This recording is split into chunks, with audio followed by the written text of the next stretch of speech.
जब आग लगी थी घर में तो समझो बचा ही क्या था, और बच गया था मैं तो समझो जला ही क्या था। आइए सभी दोस्तों, पीएल टॉप क्लास में आप सभी लोगों का स्वागत है। आप सभी लोगों को नमस्कार। आज हम इंटर के भौतिक विज्ञान में अक्षीय स्थिति में वैद्युत क्षेत्र की तीव्रता के लिए हम डेरिवेशन करेंगे। आज हम व्यंजक को प्राप्त करेंगे। तो यहाँ पर क्वेश्चन में लिखा ही हुआ है कि वैद्युत द्विध्रुव के कारण अक्षीय स्थिति में वैद्युत क्षेत्र की तीव्रता के लिए व्यंजक। तो इसमें एक शब्द आता है कि अक्षीय स्थिति। तो ये तो सबको पता है अक्षीय स्थिति क्या होती है, इसमें डेरिवेशन कर भी लेते हैं। कभी कभी क्वेश्चन में इस प्रकार का ये शब्द आ जाता है कि वैद्युत द्विध्रुव के कारण अनुदैर्ध्य स्थिति में वैद्युत क्षेत्र की तीव्रता के लिए व्यंजक प्राप्त कीजिए। तो बच्चे इस क्वेश्चन को छोड़ आते हैं क्योंकि ये वर्ड्स पता ही नहीं है, ये शब्द पता ही नहीं है। तो समझो अक्षीय स्थिति या अनुदैर्ध्य स्थिति दोनों की बात एक ही है, क्योंकि एनसीईआरटी बुक से क्वेश्चन बनता है तो ज़्यादातर यही लिख के आ जाता है अनुदैर्ध्य स्थिति या अक्षीय स्थिति। तो अनुदैर्ध्य स्थिति अगर क्वेश्चन में लिख के आती है तो आपको छोड़ना नहीं है, दोनों की बातें एक ही है, अक्षीय स्थिति में चाहे अनुदैर्ध्य स्थिति में। तो आइए आप स्टार्ट करते हैं। तो देखिए सबसे पहले हम यहाँ पर वैद्युत द्विध्रुव आघूर्ण बनाते हैं। ये हमारा एक वैद्युत द्विध्रुव आघूर्ण है।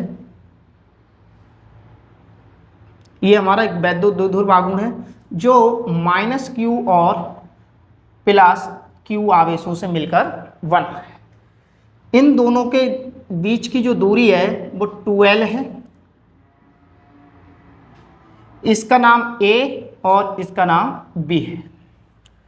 अगर मैंने इसका मध्य बिंदु O मान लिया तो ये जब पूरे की दूरी 2l है तो इसकी दूरी कितनी होगी? l होगी, और इसके बीच की दूरी l होगी। अब यहां से +q आवेश से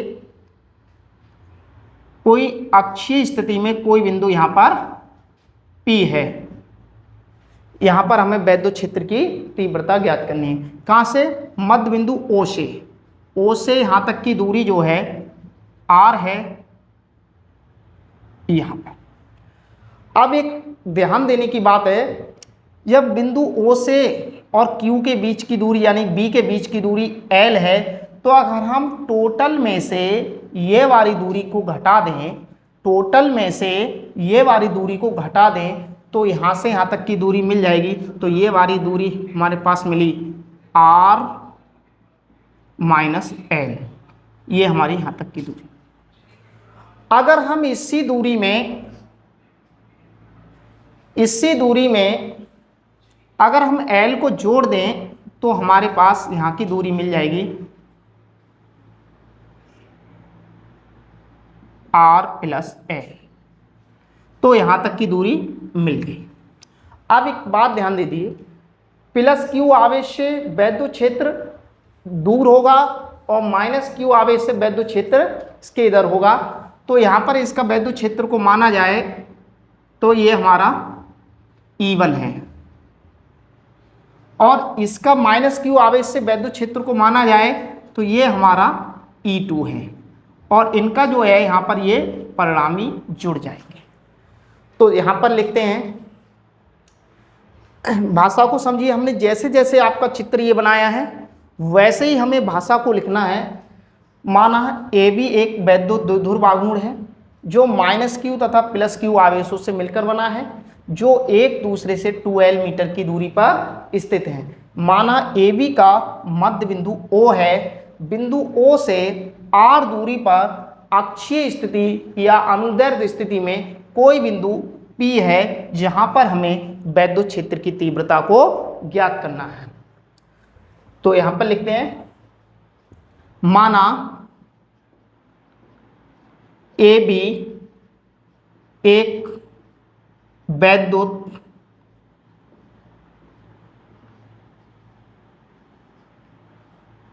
द्विध्रुव आघूर्ण है जो -q तथा +q आवेशों से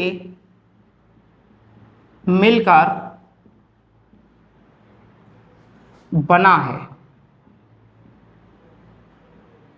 है जो एक दूसरे से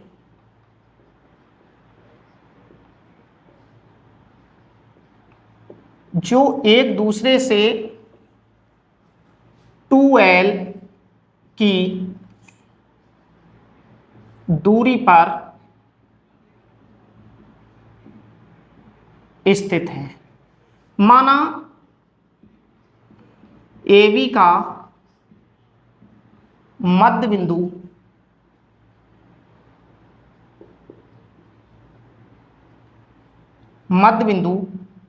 O है। बिंदु O से R दूरी पर अक्षीय या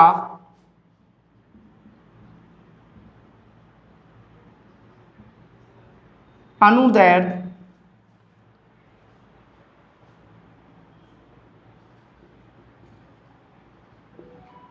स्थिति में कोई बिंदु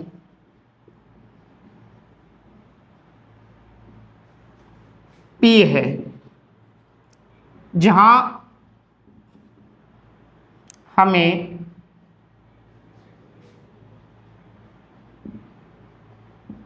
वैद्युत क्षेत्र की तीव्रता यहां लिख दे रहे E ब्रैकेट में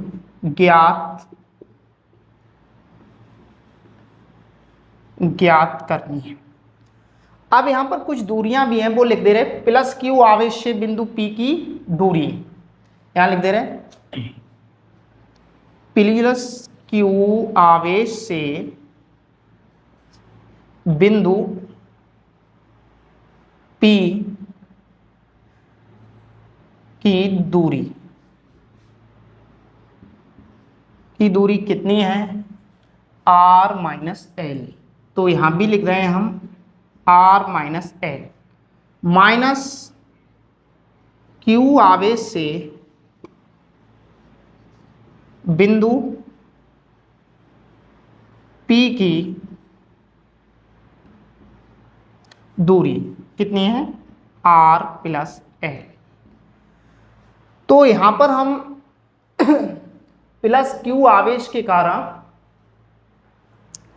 चाहे तो ये बारे कर ले रहे प्लस Q आवेश के कारण यहां से स्टार्ट करते हैं। प्लस Q आवेश के कारण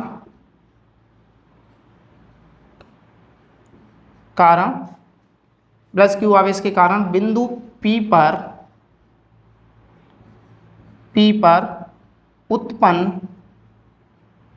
उत्पन्न वैद्युत क्षेत्र की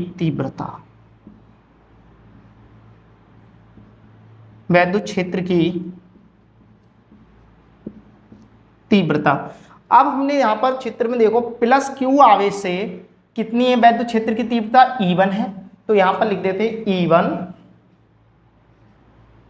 E1 बराबर क्या होगा 1/4 पाई एप्सिलॉन नॉट के इंटू Q/R माइनस एल का होल स्क्वायर। देखिए हम लोगों ने ये स्टार्टिंग में बताया था, इसका सूत्र होता है 1/4 पाई एप्सिलॉन नॉट के इंटू Q/R का स्क्वायर। R का मतलब जो दूरी है, तो हमारी प्लस Q आवेश से बिंदु P के बीच की जो दूरी है R माइनस एल है, तो R का स्क्वायर यानी यहाँ पर होगा R माइनस एल का स्क्वायर। ऐसे यहाँ पर लिखते हैं माइनस Q आवेश के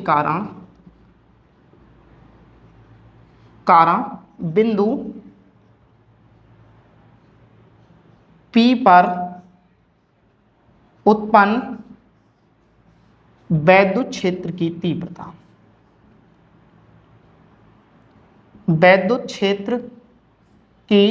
तीव्रता। अब देखिए माइनस Q आवेश के कारण कितनी है E2 है। तो यहां भी हम लिखेंगे E2 बराबर 1/4 4 पाई एप्सिलॉन नॉट के into Q upon R plus L का होल स्क्वायर। अब यहाँ पर प्लस क्यू आवेश के कारण तो इधर है और माइनस क्यू आवेश के कारण ये है, यानी दोनों ही तीव्रताएं एक दूसरे से विपरीत हैं। जब हम इनका परिणामी निकालेंगे तो इसको घटा के निकालते हैं, बड़े वाले में से छोटा वाला घट जाएगा। तो यहां पर हम लिखते हैं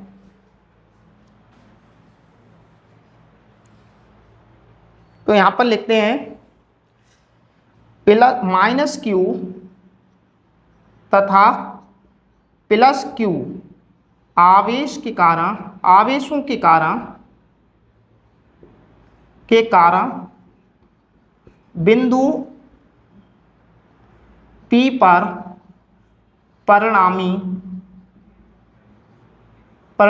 वैद्युत क्षेत्र की तीव्रता, वैद्युत क्षेत्र की तीव्रता वो हमने क्या मान ली थी, E। तो E बराबर क्या होगा, E1 माइनस E2। यहां पर मान रख देते हैं हम लोग। तो E बराबर E1 देखो कितना हमने मान निकाल लिया है, यहां पर 1/4 पाई एप्सिलॉन नॉट के Q upon R minus L का होल स्क्वायर माइनस यहाँ पर कितना है 1/4 पाई एप्सिलॉन नॉट के into Q upon R plus L का होल स्क्वायर। अगर दोनों में कुछ कॉमन है तो यहाँ पर Q upon 4 pi epsilon naught के कॉमन ले लिया, अंदर क्या बचा 1/R माइनस एल का होल स्क्वायर। यहाँ भी क्या बचा 1/R प्लस एल का होल स्क्वायर। अब देखिए Q upon 4 pi epsilon naught के, अब इनमें एलसीएम ले लेते हैं, R माइनस एल का whole square R plus L का होल स्क्वायर, यहाँ पर तिरछी गुणा कर दे रहे तो क्या आएगा R प्लस एल का whole square minus R minus L का होल स्क्वायर। अब यहाँ पर ये हमारे दो वर्गों के अंतर बन रहे हैं। कैसे, अगर कहीं पर ये लिखा हो ए स्क्वायर माइनस बी स्क्वायर तो ये ए प्लस बी एक बार जोड़ेंगे और एक बार घटाएंगे। ऐसा ही कुछ यहाँ पर देखने को मिल रहा है। अगर हम इसको ए माने इसको बी माने तो इसी का रूप हो गया। इसी प्रकार से ये नीचे वाला भी इसी तरीके का रूप है, ए प्लस बी ए माइनस बी, तो इसको ऐसे लिखेंगे। तो यहाँ पर लिख देते हैं Q upon 4 pi epsilon naught के एक बार जोड़ देंगे R plus L plus R minus L, एक बार घटा देंगे R प्लस एल। अब घटाएंगे, देखिए यहाँ पर घटाएंगे तो यहाँ पर माइनस आएगा। अब मगर यहाँ पर एक ब्रैकेट लगानी पड़ती है R माइनस एल, तो माइनस से ब्रैकेट खोलेंगे R प्लस एल हो जाएगा। तो मैं डायरेक्ट ये वाली चीज लिख रहा हूँ माइनस R प्लस एल। और अगर गुणा या भाग में अलग अलग स्क्वायर हो, एक जैसा हो, तो हम एक ही स्क्वायर से काम चलाएंगे।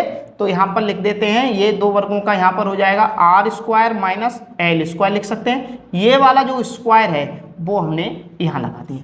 इस वाले में L से L कट गया, इस वाले में R से R कट गया। अब क्या बचा यहाँ पर Q upon 4 pi epsilon naught के, यहाँ पर R और R मिलके हो गया 2R और L और L मिलके हो गया 2L। यहाँ पर R square minus L square का होल स्क्वायर, ये हमारा E आ गया। अब आप चित्र में देखो, यहां से लेके बिंदु P की दूरी R है और L की दूरी यहां से लेके यहां तक है। तो यहां पर लिख सकते हैं हम लोग R की तुलना में L की तुलना में R की तुलना में L बहुत छोटी राशि है, तो R स्क्वायर की तुलना में L स्क्वायर बहुत अधिक छोटी राशि होगी। अतः L स्क्वायर को छोड़ने पर, तो यहाँ पर देखिए आप लोग करते हैं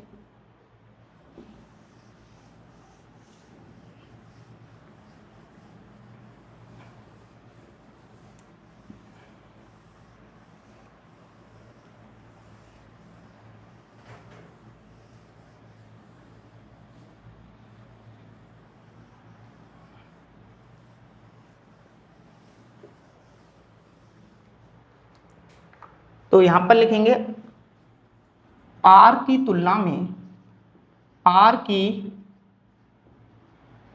तुलना में एल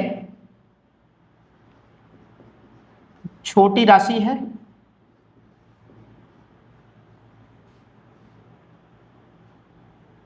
सी है, तो एल स्क्वायर की तुलना में यहां पर आर स्क्वायर की तुलना में एल स्क्वायर बहुत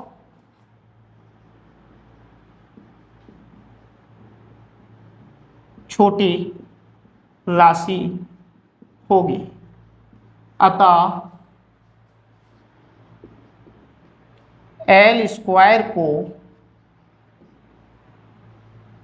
छोड़ने पर, जैसे हम एल स्क्वायर को छोड़ेंगे तो हमारा ई होगा क्यू अपॉन यहाँ पर 4 पाई एप्सिलॉन नॉट के गुणा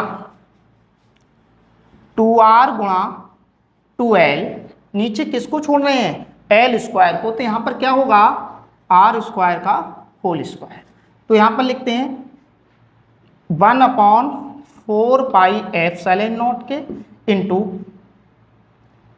2r गुणा 2l गुणा q, यहाँ पर होगा r का 2 दूनी 4 हो जाएंगे, r से एक घात को कैंसिल किया तो यहाँ पर बचा 1/4 पाई एप्सिलॉन नॉट के इंटू 2 गुणा q गुणा 2l, नीचे क्या बचा r की घात 3, ये हमारा e आ गया। जब ये e आ गया तो हम लोगों ने पढ़ा है P बराबर Q गुणा 2l, वैद्युत द्विध्रुव आघूर्ण। वैद्युत द्विध्रुव आघूर्ण क्या होता है, दो बिंदु आवेशों में से किसी एक आवेश और दोनों आवेशों के बीच की दूरी के गुणनफल को हम कहते हैं वैद्युत द्विध्रुव आघूर्ण। तो यहाँ पर कुछ ऐसा यहाँ पर देखने को मिल रहा है, तो इसके स्थान पर P लिख दे रहे हैं, तो यहाँ पर लिखते हैं 1/4 पाई एप्सिलॉन नॉट के इंटू 2p अपॉन r की घात 3। अगर हमारा वैद्युत द्विध्रुव आघूर्ण निर्वात में स्थित हो या वायु में स्थित हो, तो निर्वात या वायु के लिए हम वहाँ पर जो k का मान है वहाँ हम 1 लेते हैं। तो यहाँ पर लिखते हैं हम लोग निर्वात या वायु के लिए, निर्वात या वायु के लिए k बराबर 1, तो यहाँ पर k का मान 1 रखेंगे तो क्या होगा 1/4 पाई एप्सिलॉन नॉट के इंटू 2p अपॉन r की घात 3, इसका न्यूटन प्रति मीटर।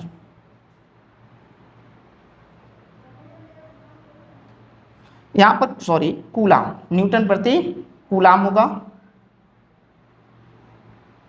इसका मतलब न्यूटन प्रति कूलाम। ये हमारा अक्षीय स्थिति या अनुदैर्ध्य स्थिति के लिए व्यंजक आ गया। तो आपके लिए समझ में आ गया होगा ये पूरा का पूरा डेरिवेशन। ये 2025 के लिए बोर्ड के लिए बहुत ही ज़्यादा महत्वपूर्ण है, इसलिए सभी स्टूडेंट्स इसके लिए तैयार कर ले।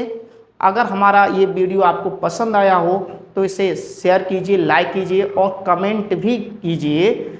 और अगर आप सभी लोग चैनल पे नए हो तो इस चैनल को सब्सक्राइब कीजिए, जिससे कि आपकी इस तरीके की वीडियो आती रहें। जय हिंद, जय भारत।